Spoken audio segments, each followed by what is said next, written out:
Is it Kenna? Kana? I'm glad you've come, Kana. Is it Kina? I'm sorry, Kina. Oh, for sake. Hello everyone and welcome to Kana Bridge of Spirits, the full review. Before we get started, if you're new to the channel, please make sure you hit that subscribe button and the like button also, as it doesn't cost you a thing and it helps the channel out a lot, and I'd really appreciate it if you could. We're here to make a review on Kana, and this is the first time that I do one, so please be kind to me, and also I'd like to go out and say that this is only my opinion. It is what it is. Like, it doesn't mean anything. Like, you may agree with it, you may not, it doesn't matter. This is just what I think. Do with that what you will. We divided it into categories, and first one, visuals. You know, I was thinking of giving it a 9, but I think I'm going to go ahead and give it a 10, because I think visually the game looks amazing. It looks incredible. Everywhere you look, it just looks beautiful, and it's just pleasant to play the game because of how it looks. I think it looks really incredible, and for that I would have to give it a 10 out of 10. Next, playstyle. And with playstyle, I took into consideration movement, the fight within the game, as well as camera angles.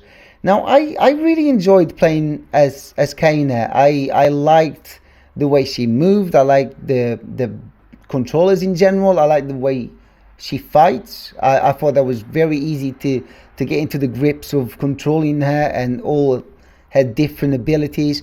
With that, I think it was excellent. There was a few times where the camera angle was a bit weird, and we'd end up with like a bush in front of us or a tree or something, but still kind of seeing through it. And with that, you know, it's not a major thing, but I would give it an 8 out of 10.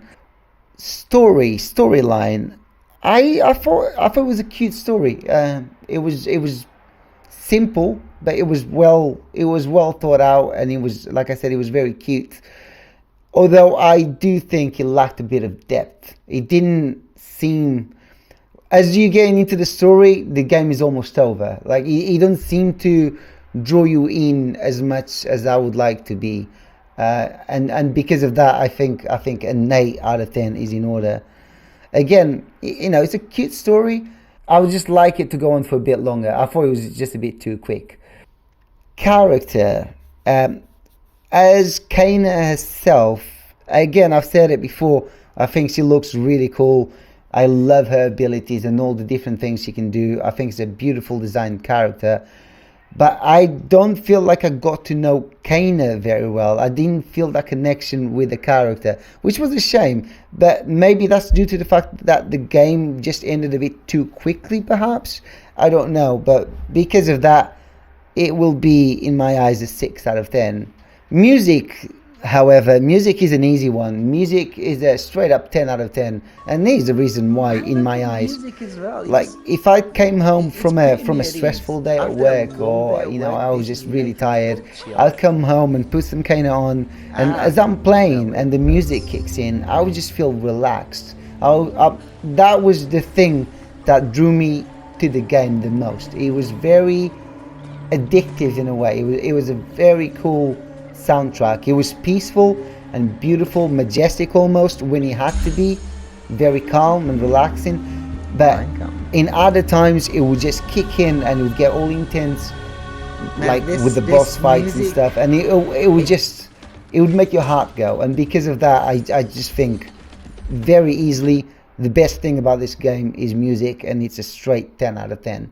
With that all in mind, this game will have an 84%, which obviously I don't have anything to compare it to because it's the first review I've ever done. But 84%, I think it's a very strong score, and I can only advise you to play this game. I can only suggest that you give it a go, and I think you would not regret if you did.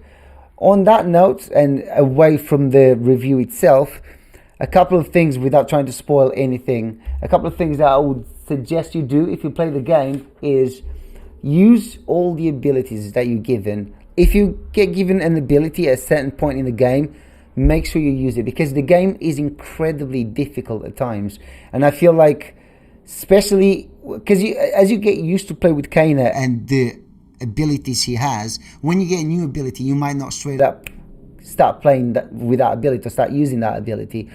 But the game will become so much more difficult if you don't do that. Trust me, I've died plenty of times. I know what I'm talking about. Use the abilities that you're given when you're given, because they're giving you them for a reason.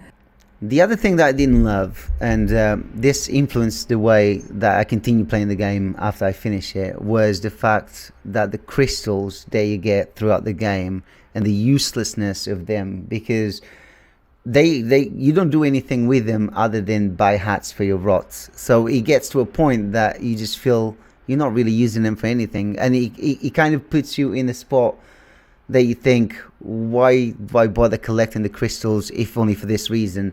And that takes me to my next point. I wish there was a way to personalize Kana in a different outfit, or even if it didn't give you extra stats, just make it somehow a little bit more unique. That would be a great use of crystals in my eyes, but sadly that's not the case. So that's one point that the game's got against it as well. That'll be it for me today, and once again, for all of you that stuck around throughout the playthrough, I really appreciate, and I appreciate all the support that I've been getting from everyone.